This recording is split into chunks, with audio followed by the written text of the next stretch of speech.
नमस्कार। औद्योगिक प्रशिक्षण संस्थानों के व्यवसाय बेसिक कॉस्मेटोलॉजी के विषय थ्योरी की पाठ्यचर्या में आज मैं आपको एनाटॉमी ऑफ स्किन के बारे में प्रशिक्षण प्रदान करूंगी। तो आइए समझते हैं स्किन के बारे में। स्किन जो होती है वो शरीर का सबसे बड़ा पार्ट होती है, मतलब सबसे बड़ा अंग होती है, जिसका कुल क्षेत्रफल लगभग 20 वर्ग फीट होता है। इसकी अगर हम मोटाई निकालेंगे पूरे बॉडी पर तो इसकी एवरेज मोटाई जो होती है वो 1 to 2 mm होती है, और सबसे पतली जो मोटाई होती है वो होती है 0.5 mm, जो होती है हमारी आईलिड्स यानी पलकों के आसपास। और सबसे ज्यादा मोटाई जो होती है वो होती है 4 mm, जो होती है हमारी हथेलियों और हमारे तलवों पर, और इसकी मोटाई होती है लगभग 4 mm। अब अगर हम इसका वजन निकालेंगे तो इसका वजन जो निकलता है वो निकलता है हमारे शरीर के वजन का 7%। मतलब अगर आपके शरीर का वजन है 100 kg तो आपके स्किन का वजन होगा 7 kg। तो इस प्रकार से लमसम 4 kg के लगभग आपके शरीर का, आपके स्किन का जो वजन निकलता है वो आता है लगभग 4 kg के आसपास। फिर अगर हमें अध्ययन करना है स्किन के बारे में, इसकी डीप नॉलेज लेनी है, इसके फंक्शंस, डिजीज, डिसऑर्डर्स और इससे रिलेटेड जितने भी हमें डीप अध्ययन करना है वो हम कर सकते हैं डर्मेटोलॉजी में, और इसके स्पेशलिस्ट को हम कहते हैं डर्मेटोलॉजिस्ट। अब अगर स्किन के 1 इंच स्क्वायर के बारे में हम बात करें कि 1 इंच स्क्वायर में क्या क्या चीजें हमें मिलती हैं, क्या क्या चीजें कनेक्टेड होती हैं, तो 1 इंच स्क्वायर हम कहीं से भी स्किन में ले सकते हैं और उसमें लमसम 65 हेयर्स मिलेंगे आपको, मतलब 65 बाल मिलेंगे। 95 से लेकर 100 तक सिबेसियस ग्लैंड्स मिलेंगी, 17 मीटर रक्त वाहिकाएं मिलेंगी और 70 मीटर्स नसें मिलेंगी, 650 पसीने की ग्रंथियां मिलेंगी और लगभग 95 लाख कोशिकाएं मिलेंगी। कोशिकाएं मतलब सेल्स, जो हमारे शरीर की सबसे छोटी इकाई होती है। जैसा कि मैंने पिक्चर में भी सारी चीजों को दे रखा है कि 1 स्क्वायर मतलब 1 स्क्वायर सेंटीमीटर में ये चीजें मिलती हैं। 1 स्क्वायर सेंटीमीटर में लगभग 700 स्वेट ग्लैंड्स, 3000 सेंसरी सेल्स मिलती हैं, 4 यार्ड्स नर्व्स मिलती हैं, 25 प्रेशर्स पॉइंट्स मिलते हैं जो कि रिसेप्टर्स होते हैं जिनके द्वारा हमें फीलिंग या संवेदना या सेंसेशन होती है। 200 नर्व एंडिंग पेन वाले रिसेप्टर्स हैं, 2 सेंसरी एपरेटस कोल्ड के हैं, 12 सेंसरी एपरेटस हीट के हैं। मतलब 1 स्क्वायर सेंटीमीटर में ये सारी चीजें आपको मिलेंगी। फिर 30 लाख सेल्स मिलेंगी, 10 हेयर्स मिलेंगे, 15 सिबेसियस ग्लैंड्स मिलेंगी और 1 यार्ड ब्लड वेसल्स मिलेंगी। अब हम बात करते हैं स्किन के स्ट्रक्चर की। अगर हम स्किन के स्ट्रक्चर को देखें तो ये, जैसे कि आप पिक्चर में देख पा रहे हैं, ये स्किन का पूरा स्ट्रक्चर है। स्किन को मुख्यतः 2 पार्ट्स में डिवाइड करते हैं। पहला वाला जो पार्ट होता है वो कहलाता है हमारा एपिडर्मिस, जो आप ये देख पा रहे हैं, जिसे मैंने अभी आपको शो किया है, ये एपिडर्मिस है, ये स्किन का सबसे ऊपरी पार्ट होता है। फिर उसके अंदर ये वाला जो पार्ट होता है ये हमारा कहलाता है डर्मिस लेयर। फिर सबसे अंदर लेयर होती है, ये हाइपोडर्मिस लेयर कहलाती है। एक्चुअली जो ये लेयर होती है इसमें सिर्फ और सिर्फ फैटी टिश्यूज ही पाए जाते हैं, इसीलिए इसके नाम पर इस लेयर का नाम पड़ा है सबक्यूटेनियस फैटी टिश्यूज लेयर। अब अगर मैं एपिडर्मिस लेयर के बारे में आपको बताऊं तो मैं ये कह सकती हूँ कि जो एपिडर्मिस लेयर होती है उसकी भी 5 लेयर्स होते हैं। सबसे ऊपरी वाली लेयर जो होती है वो स्ट्रेटम कॉर्नियम कहलाती है, जैसा कि आप पिक्चर में देख पा रहे हैं। दूसरी लेयर होती है स्ट्रेटम ल्यूसिडम।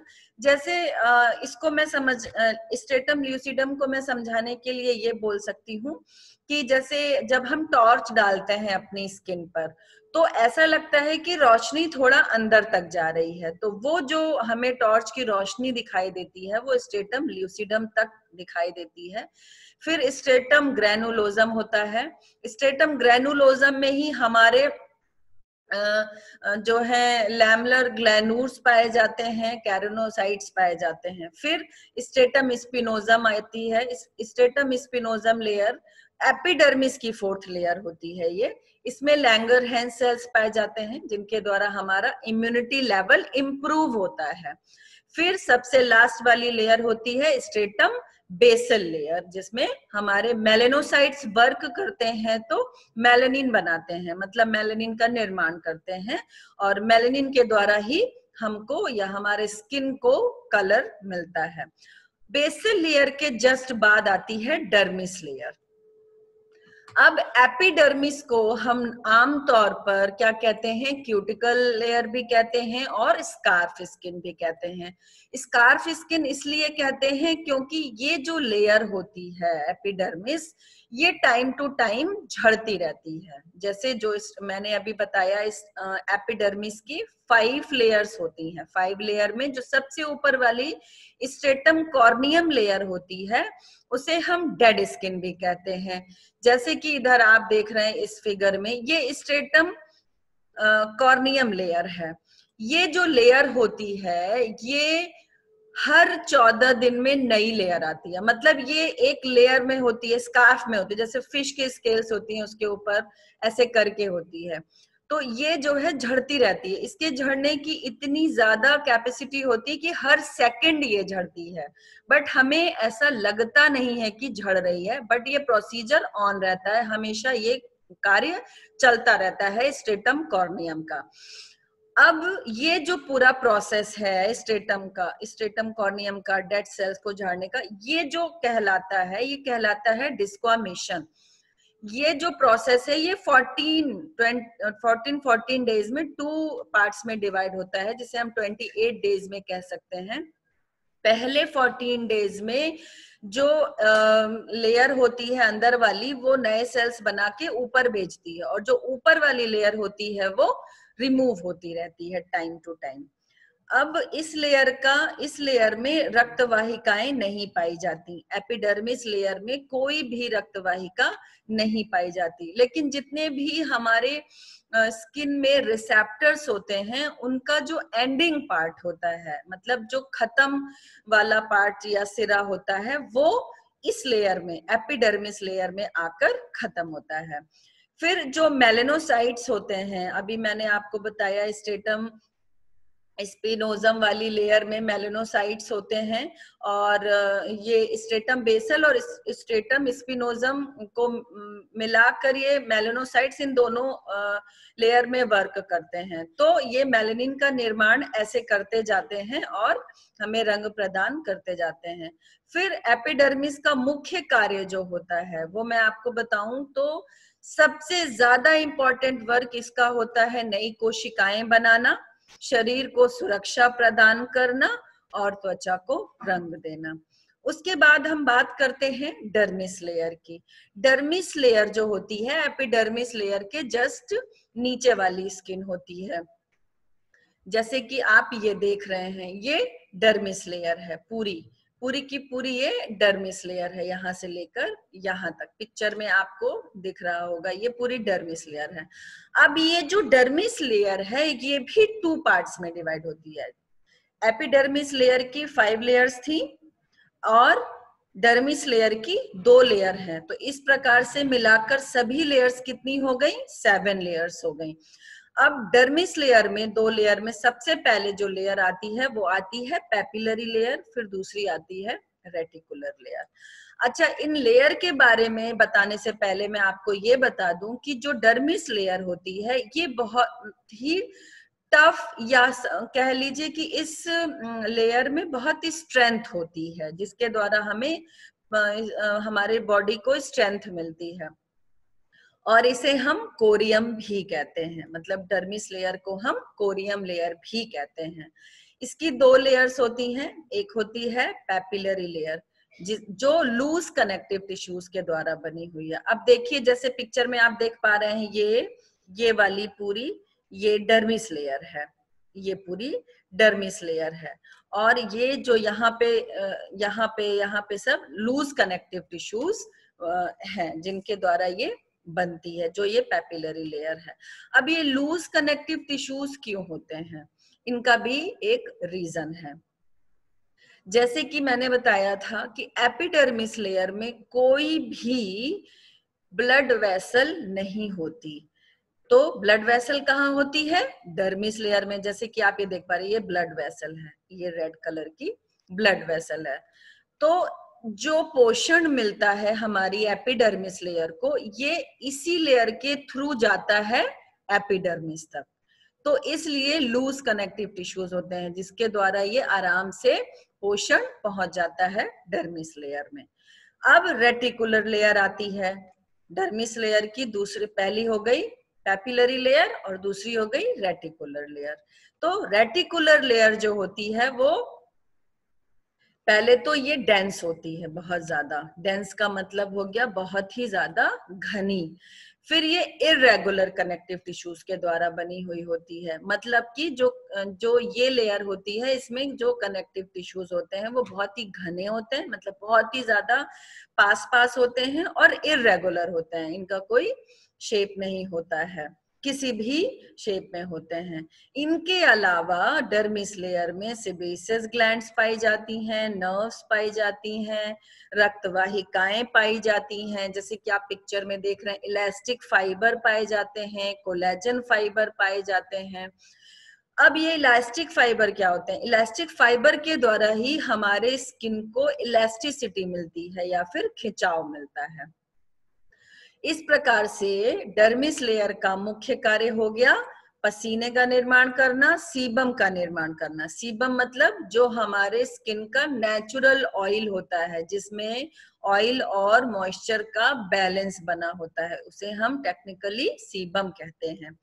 फिर त्वचा को संवेदना देना, मतलब त्वचा को सेंसेशन प्रदान करना और रक्त प्रदान करना, ये डर्मिस लेयर के मुख्य कार्य हैं। उसके बाद है हमारा स्किन कलर।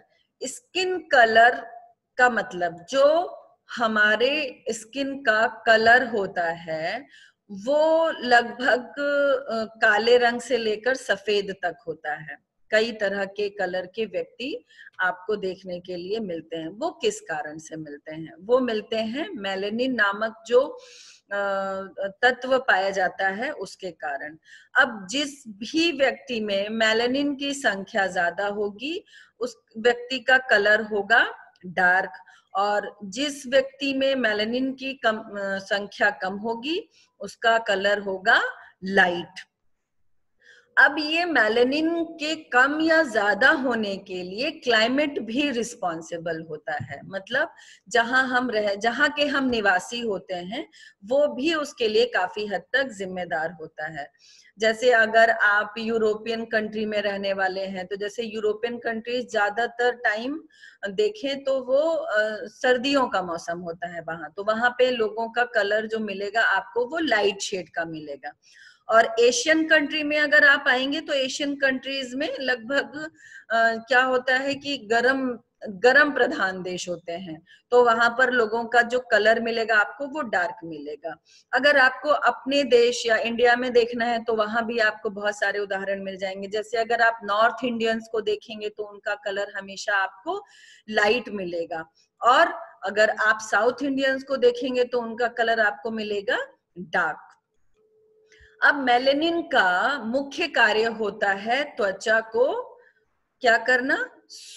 जो सूर्य से अल्ट्रावायलेट रेज निकलती हैं, जिनको हम कहते हैं पराबैंगनी किरणें, उनसे बचाना भी हमारे इसका काम होता है, मेलानिन का वर्क होता है पराबैंगनी किरणों द्वारा त्वचा को सुरक्षा प्रदान करना। फिर इनके संपर्क में जब हम आते हैं, मतलब यूवी रेज के संपर्क में जब हम आते हैं, तो जो मेलेनोसाइट्स होते हैं वो मेलानिन का निर्माण करना शुरू कर देते हैं। इसीलिए हमें धूप में जाने से सन टैनिंग, या क्या कहते हैं उसको, जो सूरज से होने वाला स्किन जहां पे डार्क हो जाता है, उसे हम कहते हैं सन टैनिंग। तो इस प्रकार की दिक्कत आती है। सन टैनिंग तभी आता है जब हम सूर्य के संपर्क में ज्यादा रहते हैं। तो इस प्रकार से स्किन कलर के लिए मेलानिन और क्लाइमेट जिम्मेदार होते हैं, और मेलानिन का मुख्य कार्य होता है हमारी त्वचा को यूवी रेज से बचाकर रखना। अब हम बात करते हैं स्किन के फंक्शन की। स्किन का मुख्य कार्य होता है प्रोटेक्शन, मतलब स्किन का मुख्य कार्य होता है शरीर को सुरक्षा प्रदान करना, छोटे मोटे कीटाणुओं से रक्षा प्रदान करता है ये। फिर लैंगरहैंस सेल्स जो मैंने बताया था अभी कि एपिडर्मिस लेयर में पाई जाती हैं, तो लैंगरहैंस कोशिकाएं जो होती हैं वो स्किन को इम्यूनिटी लेवल को बढ़ाती हैं स्किन के, और हमें छोटी मोटी प्रॉब्लम से लड़ने में सहायता प्रदान करती हैं। फिर आ गया स्टोरेज। स्किन में स्टोरेज की भी कैपेसिटी होती है, जैसे ये मैंने बताया कि जो फैटी टिश्यूज होते हैं वो स्किन की सबसे आखिरी लेयर में होते हैं, और वहीं पर ये स्टोर करके रखता है और पानी स्टोर करके रखता है। मतलब हमारे शरीर में जो जल की मात्रा होनी चाहिए वो 70% होनी चाहिए, और ये इसको मेंटेन करके रखता है। उसके बाद हम आते हैं सेंसेशन पर। सेंसेशन हमारी वही रिसेप्टर्स होते हैं, हर एक अनुभूति के लिए अलग अलग रिसेप्टर्स होते हैं, जैसे पेन रिसेप्टर्स होते हैं, उसके बाद हीट रिसेप्टर्स होते हैं, कोल्ड रिसेप्टर्स होते हैं। तो तरह तरह के रिसेप्टर्स होते हैं जिनके द्वारा हमें संवेदना की प्राप्ति होती है। कंट्रोल करता है ये वाटर लॉस होने से, मतलब हमारे शरीर का जो जल होता है उसको वाष्पीकरण होने से रोकती है स्किन। फिर स्किन जो होती है वो एक्सक्रिएशन भी करती है, मतलब जो भी भोजन हम ग्रहण करते हैं उसमें पाया जाने वाला जो पौष्टिक तत्व है उसको स्किन जो एब्जॉर्ब कर लेती है और वेस्ट प्रोडक्ट को शरीर से बाहर निकाल देती है। फिर वाटर रेजिस्टेंस पावर होती है स्किन में, मतलब जैसे होता है कि हम अपनी स्किन को धोते हैं जब, तो हमारे स्किन में पाए जाने वाले विटामिन, प्रोटीन्स, खनिज तत्व जितने भी होते हैं वो साफ नहीं होता है, तो इसीलिए इसको कहा जाता है कि वाटर रेजिस्टेंस होती है। फिर इसका एक मुख्य कार्य और है जिसको हम कहते हैं थर्मो रेगुलेशन का काम। स्किन जो होती है वो थर्मो रेगुलेशन का काम भी करती है, जैसे बाहर की जो एटमॉस्फेयर का जो भी टेम्परेचर होता है उसके अनुकूल हमारे शरीर को ये प्रोटेक्ट करती है और उसके अनुकूल ये वर्क करती है। उसके बाद हम बात करते हैं टाइप्स ऑफ स्किन की। तो स्किन जो होती है वो मुख्यतः 4 प्रकार की होती हैं: normal skin, dry skin, oily skin और कॉम्बिनेशन स्किन। नॉर्मल स्किन जो होती है वो ना तो ज्यादा रूखी होती है और ना ही ज्यादा ऑयली होती है। इस प्रकार की स्किन में बहुत ही मुश्किल से दिखने वाले रोम छिद्र होते हैं, मतलब रोम छिद्र नहीं होते हैं इस प्रकार की स्किन में, और ये स्किन बहुत ही साफ और चमकदार होती है। फिर हम बात करते हैं ड्राई स्किन की। तो ड्राई स्किन जो होती है वो ज्यादातर खुले हुए रोम छिद्र होते हैं इसमें, जैसे कि आप पिक्चर में देख पा रहे होंगे। बहुत ही धुंधली स्किन होती है और खुरदुरी त्वचा होती है इसकी। इस प्रकार की स्किन में रेडनेस रहेगी, मतलब इरिटेशन भी रहेगी, लालिमा भी रहेगी, इची इची सा लगता रहेगा इस प्रकार की स्किन में।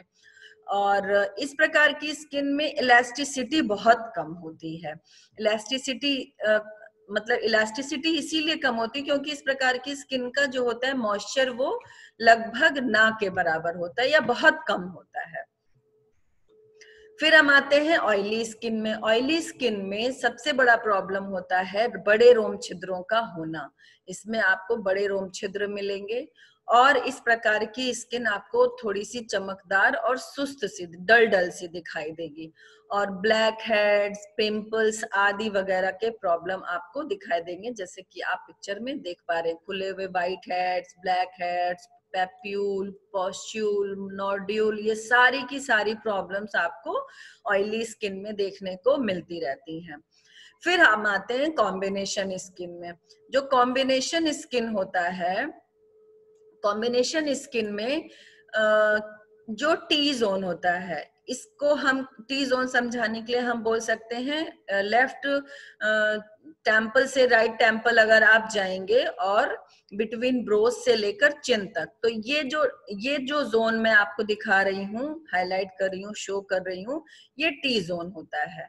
इस टी जोन में जो होता है वो स्किन होती है ऑयली, और यू जोन होता है चीक से ले चिन, चीक्स और सेकेंड चीक्स, तो ये जो स्किन होता है वो होता है ड्राई। तो इस प्रकार की स्किन में क्या होता है कि ट्रीटमेंट करना थोड़ा सा मुश्किल रहता है। मतलब जो ऑयली एरिया है वहां पर ऑयली वाला जितना ट्रीटमेंट है वो करेंगे और ड्राई स्किन पर ड्राई वाला करेंगे।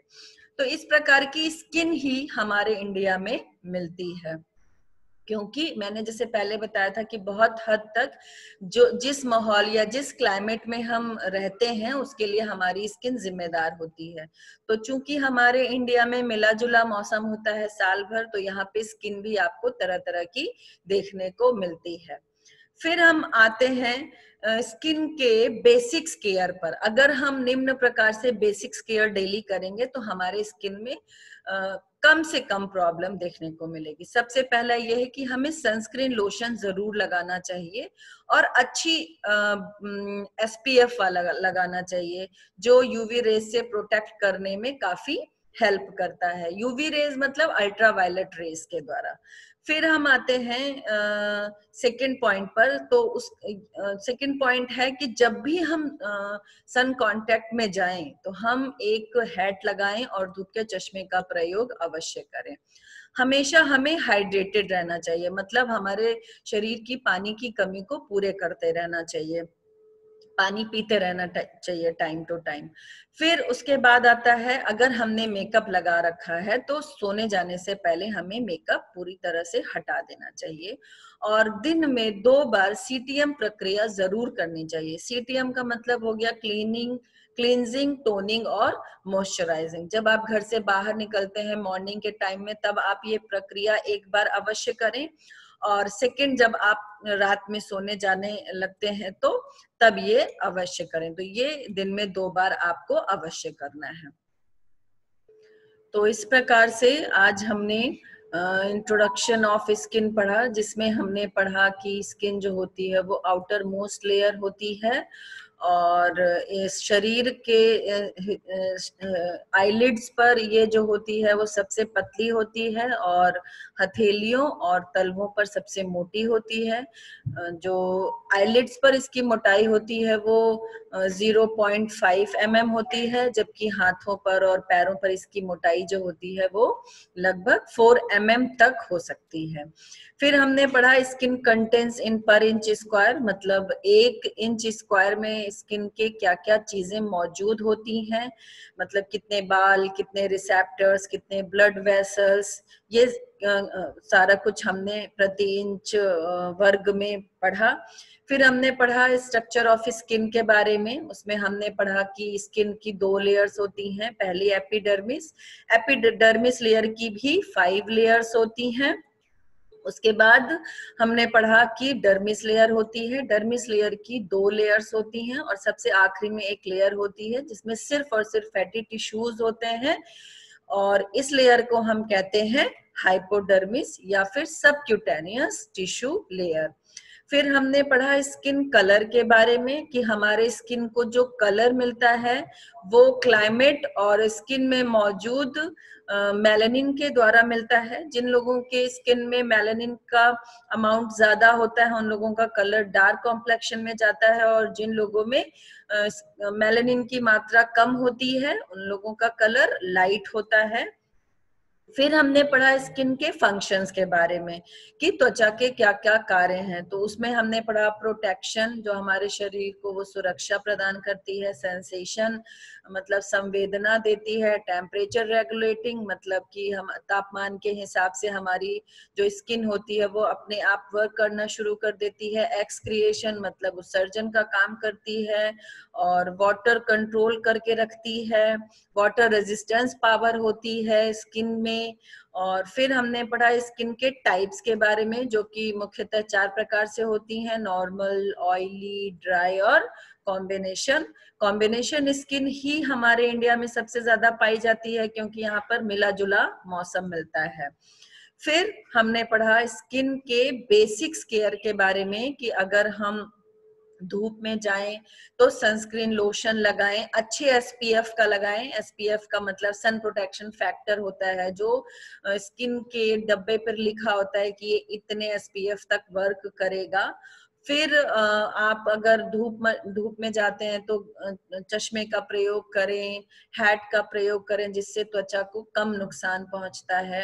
अपनी स्किन को हाइड्रेटेड करें मतलब पानी पीते रहें, और स्किन में सीटीएम की प्रणाली को अपनाते रहें दिन में 2 बार। अब अगर ये सारी नॉलेज अगर आपको ऑनलाइन के थ्रू लेना है तो आपके लिए मैंने ये एक वेबसाइट डाली हुई है जिसके थ्रू आप ये सारा का सारा मटेरियल देख सकते हैं और वहां से पढ़ सकते हैं। तो मैंने आज आपको एनाटॉमी ऑफ स्किन पर प्रशिक्षण प्रदान किया। आशा करती हूँ कि आपको यह प्रशिक्षण भविष्य हेतु मददगार होगा। धन्यवाद।